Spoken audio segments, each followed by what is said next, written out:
Hello everybody and welcome back. Today I'm going to be profiling a Synchro Chaos deck utilizing the new support from Photon Hypernova. I will start this by saying this is certainly not a good deck. Just putting it bluntly, putting it out there. It's okay. I mean, it's got some cute plays, but I mean, it's certainly not something that is going to contest with the meta.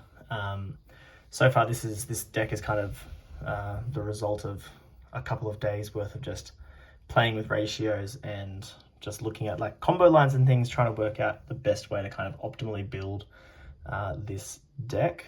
As a chaos deck, you kind of have everything that's light and dark to kind of utilize in order to build a deck. But in kind of looking at the way the support is organized, I think this deck kind of has to be a blind second strategy, which is rough because a lot of the cards themselves don't really lend themselves that way, but I've tried my best to kind of put something together.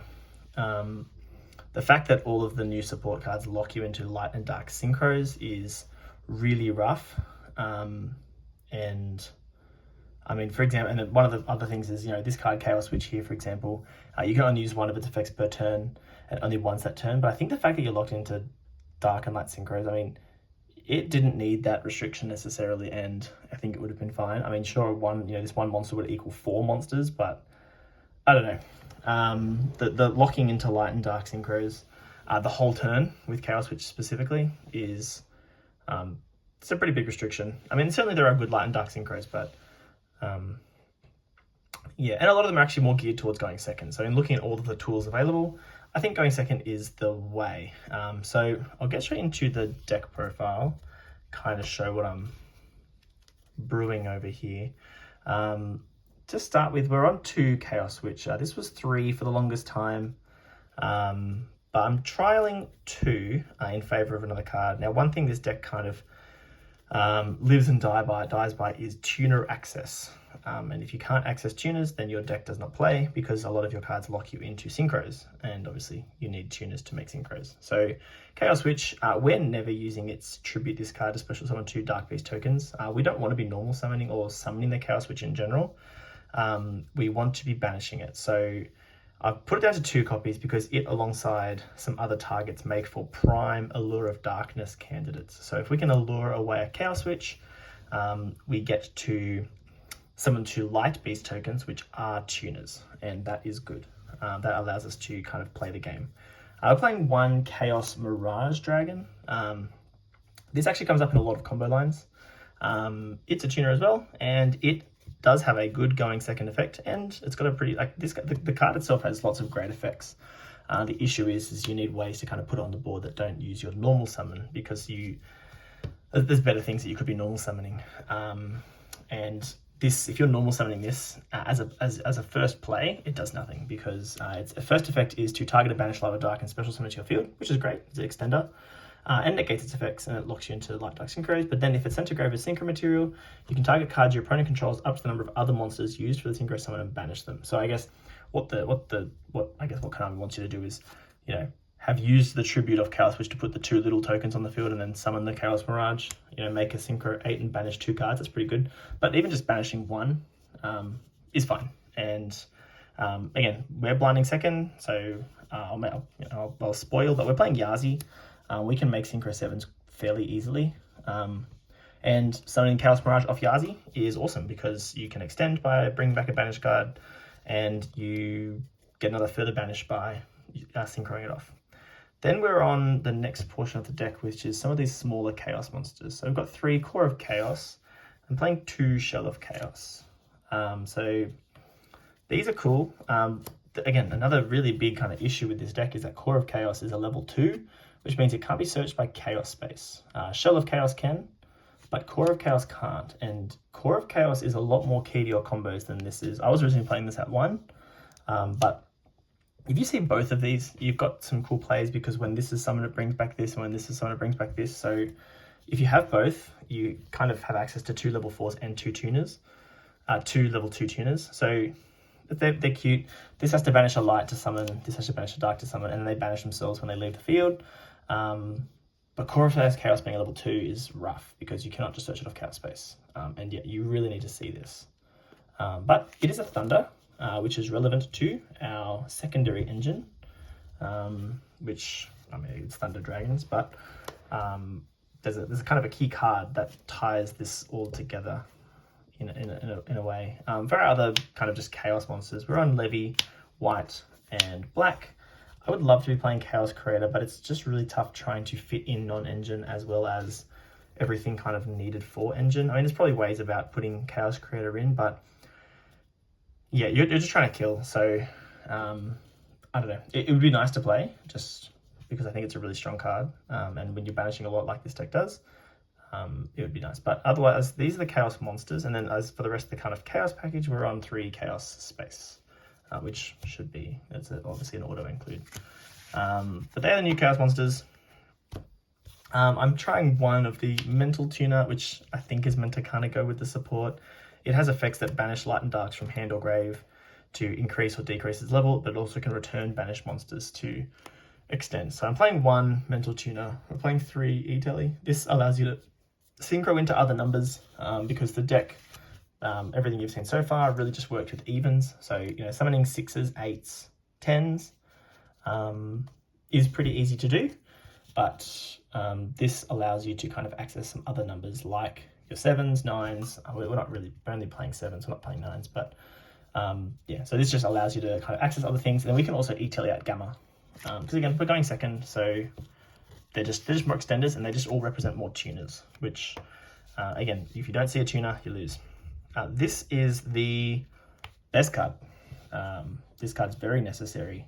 Batteryman Solar, it dumps the Thunder, which of course dumps Dark or Raw, but it can dump Core of Chaos if the rest of your hand is interesting. I mean, if you've already opened up portions of Thunder Dragons and ways to access it.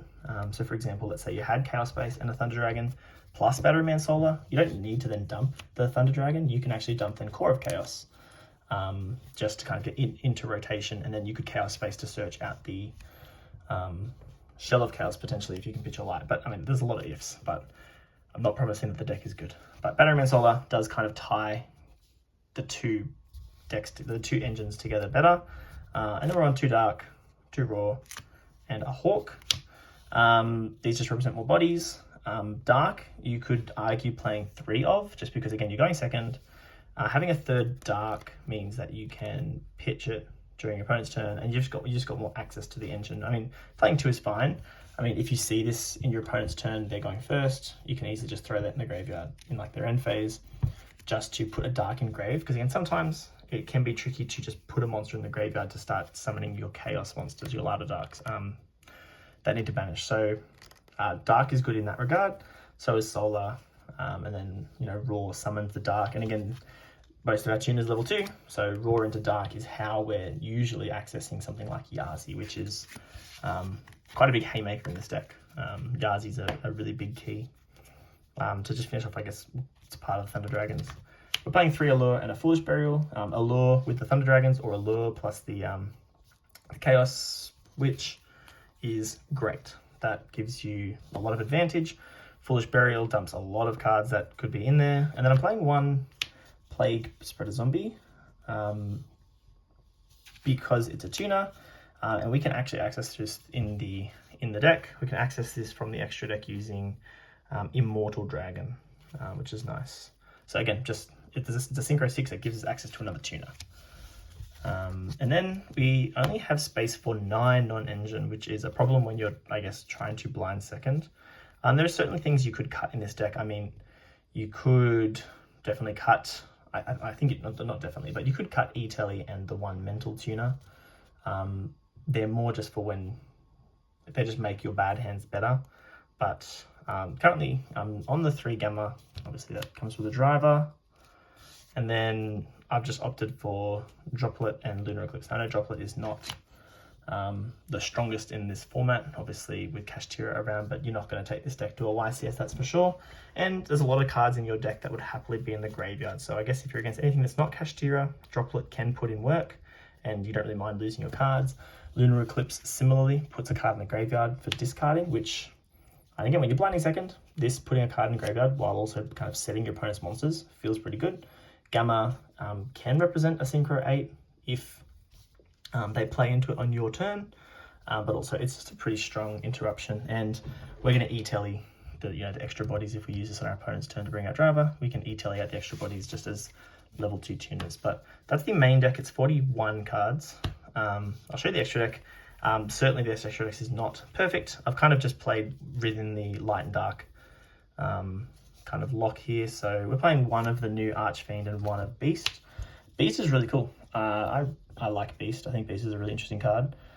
It recurs light and dark banished monsters, which is really cool for the if you've got core and shell, you can recur the other one with Beast and get access to more bodies. And then you only need to play one of this because in the next turn it can bring itself back and it can recur banished monsters. Archfiend is a bit of a finisher. It can attack all monsters your opponent controls, and it'll gain 2,000 attack because you're always banishing. So this will come out at 45, this will come out at 3, so they're pretty big. It can attack all monsters and it banishes all monsters. Your opponent, when it destroys a monster by battle, it banishes it. So Archfiend is really great. There's a pretty cool OTK line with Solar and Core of Chaos that Archfiend being so huge is part of that. Playing Satellite Warrior, it's one of the only good 10s that is light or dark.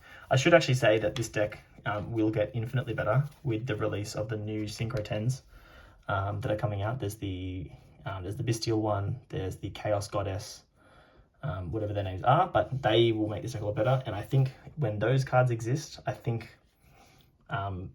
we probably lean more towards the Bestials rather than Thunder Dragons, and we could certainly play to go first because Goddess and the Bestial both just represent big cards going first.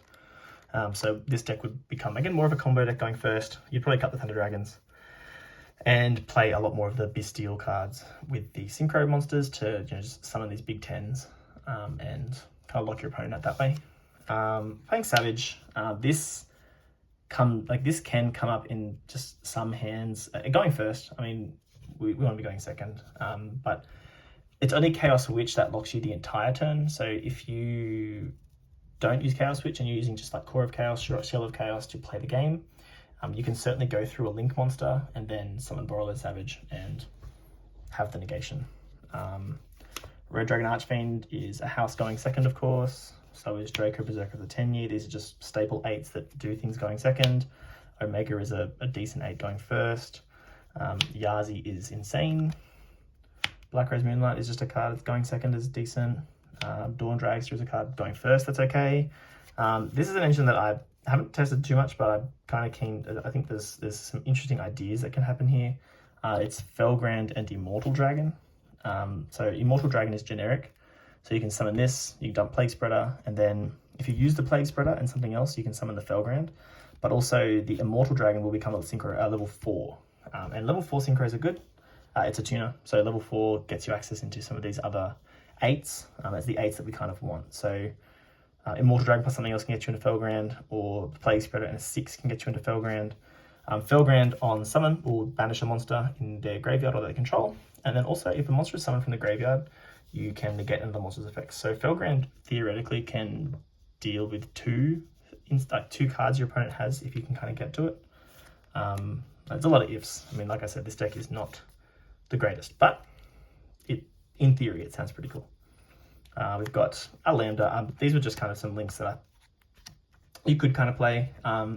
This because I guess if you were forced to go first and you have access to White and Black Dragon, you can just easily get to Seal Pass, which is not ideal. But if you're not using Chaos Witch, you could go Striker into Seal and even end on Seal Savage Pass, which that's tier 1 Dragon Link from back in the day. So it's not terrible, but yeah. So that's the deck. I'll show you a couple of.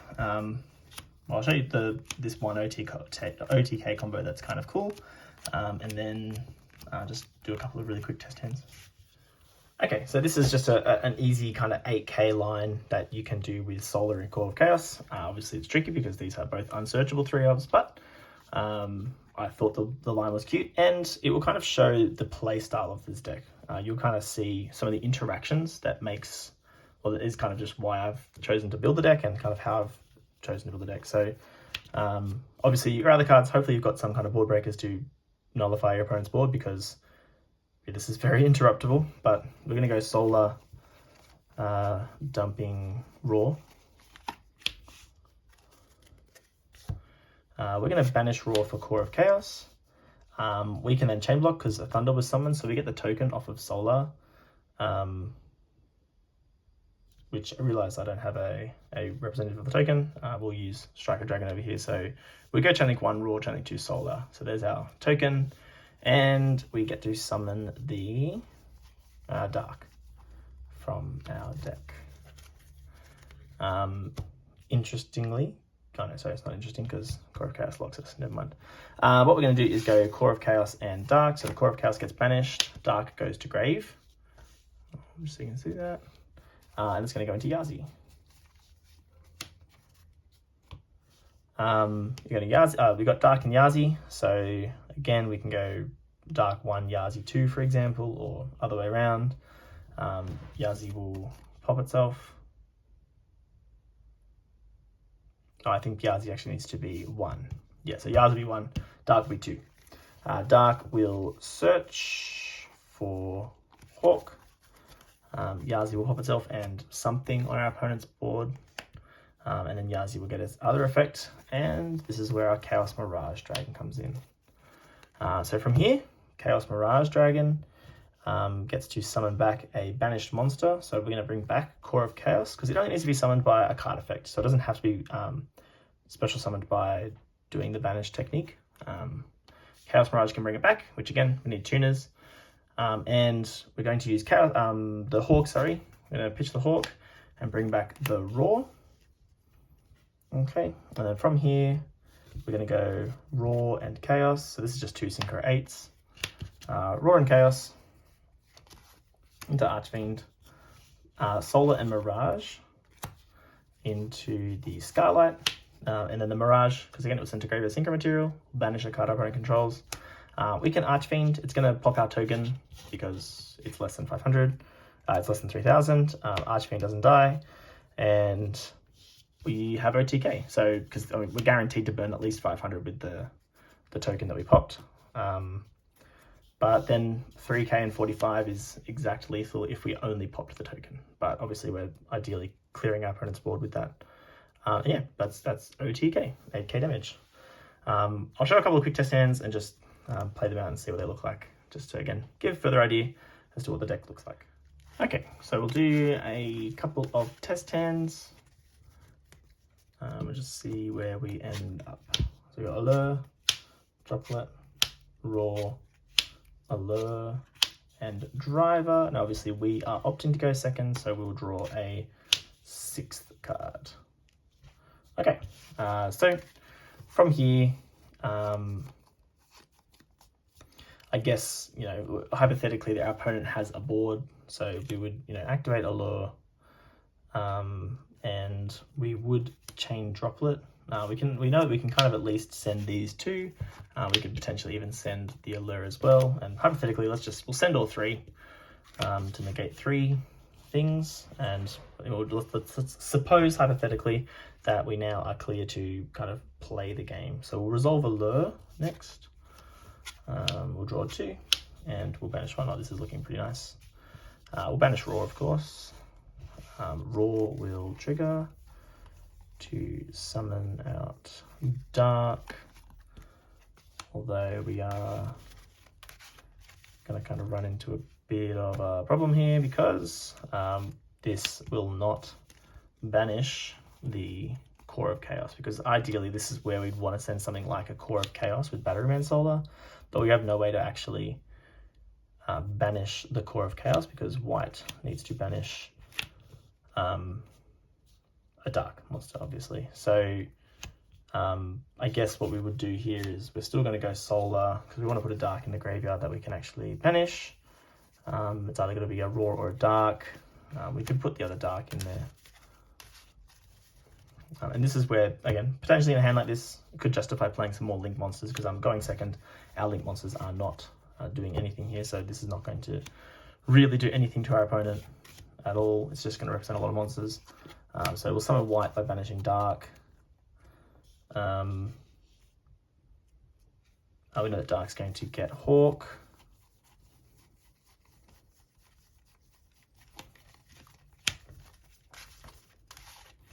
So for example, if we were running a monster like Boral Sword, we have, you know, kind of an OTK here where we could go Hawk, bring back Raw, you'll trigger Solar, get a token, and then, you know, we've got 4 monsters that can be converted into, let's say, the hypothetical Boral Sword. We get the white to search dark, to search black, sorry. And then, you know, Boral Sword plus Raw is OTK. But we're not playing that in our extra deck. So, I mean, that's the argument could be made. I mean, this is all hypothetical, so our extra deck could have unlimited cards. But obviously, with the extra deck kind of how it is, that hand was unplayable, and we lose. But I mean, that being said, a lot of those Synchro monsters in the extra deck are potentially cuttable. So, you know, Black Rose Moonlight's not really that necessary, I would say. I mean, even the Dawn Dragster is not necessary. We're just aiming to go second, so could make space for more Link monsters. We could cut out the Lambda. But you know, we'll see how we go with this next one. I'd like to see some tuners here, not that one though. Mirage, Allure, Black, Raw, and Droplet. I mean, I'm drawing Allure, Raw, Droplet like it's my job, but I'll draw for turn. Okay, so this is pretty nice. Again, we could kind of go Allure. We can, you know, drop it away, and let's again we're just gonna play the hypothetical where, you know, this is kind of gonna be enough. We'll get rid of the Chaos Mirage. Oh, actually, no, it's a normal summon in this kind of case, so actually we'll keep it. We'll get rid of the Lunar Eclipse. So there you go. We're gonna Droplet for 2. Resolving Allure next. Drawing Allure and Solar. Like a lot of the same hands as before. We're gonna banish Raw. We're going to trigger Raw and get Dark.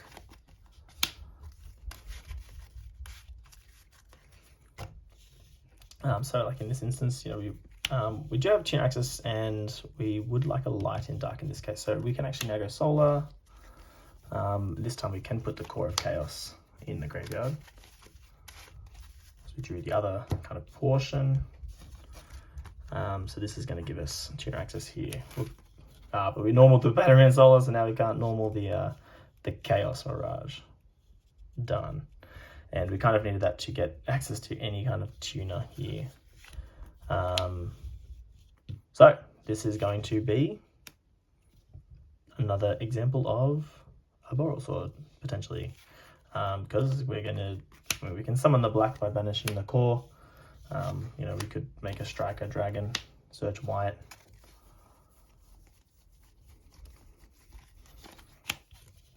Again, so a hand like this is another example of why we might need some other Link monsters in the graveyard. Because I mean, it would be really cool to be able to Chaos Mirage bring back Core, and Yazi does only summon from deck, but we have no way to access Yazi anyway.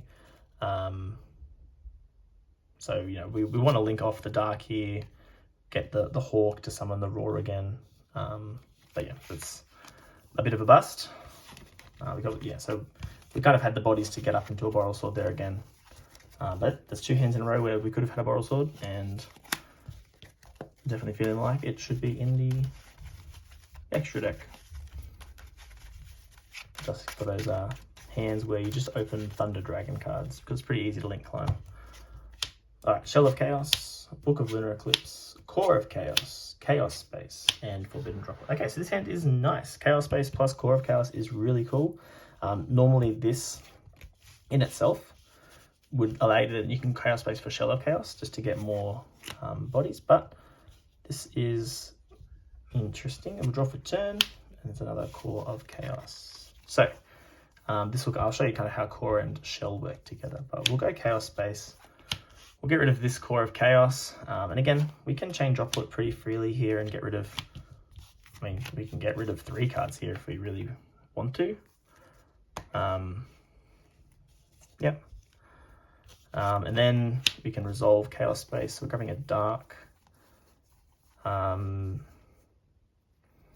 go for Black Dragon. Yeah, we'll go Black Dragon here. again, let's hypothetically, we have a negated board. So now we can go Shell of Chaos, banishing Core of Chaos. And then we get Shell of Chaos effects to revive Core of Chaos. And this is where this kind of works. So we go Synchro Summon using Core and Shell. They both get banished and they summon Beast. We can use Beast effect to target Core and add it back to our hand. And this is where the combo is a little bit sketchy, where they don't just work, they don't exactly work by themselves. They need a dark to kind of play, but we do have black.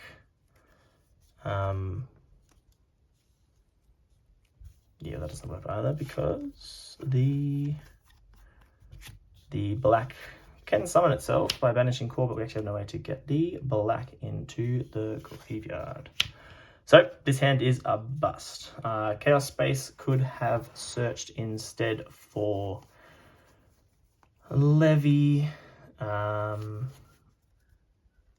or actually let's rewind a second. I think we can do this. We can make this work. We'll still grab black, but we won't. Let's not summon Chaos Space. Let's actually go and summon the Felgrand here, the Immortal Dragon. Immortal Dragon is going to put the Plague Spreader in the graveyard. This Core of Chaos is in graveyard too. But then we have to... Alright, if we knew the future, maybe we only negate 2 things. So we hang on to Book of Lunar Eclipse because we could see the future. We knew how this was going to play out because I know this deck very well. Clearly. So we actually going to bring back Plague Spreader by getting rid of Lunar Eclipse. We can summon black by banishing Core. And now we could go Synchro 6 into Chaos Beast.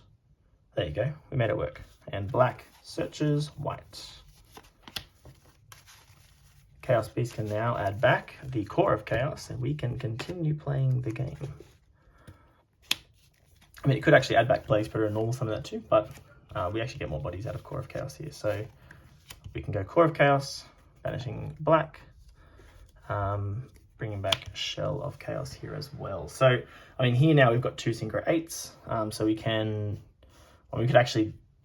now do the Archfiend line, and we could put the white on the field, just to be the body that gets blown up by Archfiend, because 4 and 4 makes an 8, 2 and 6 makes an 8. So there you go. We did OTK with our perfect knowledge, knowing not to get rid of the Lunar Eclipse there, but a bit sketchy. But we made it work in the end. If you made it this far, thank you for watching. Like I said, the deck is, I say it's fun. I really like Chaos cards, so I'm probably a little bit biased, but yeah, it's not going to win you a YCS. It probably won't even win you a locals, but if you like Chaos monsters, I mean, you give it a go, see if you can do better than what I've kind of come up with here. And yeah, when the level 10s come out, the big 10s, certainly I would change this up and play more of a bestial focus. Still with the Chaos monsters to get into those Synchro 10s. But that will have to wait for when they do release. But otherwise, thank you for putting up with my rambling and watching me fumble through those combos. But I will catch you in the next one. Thanks.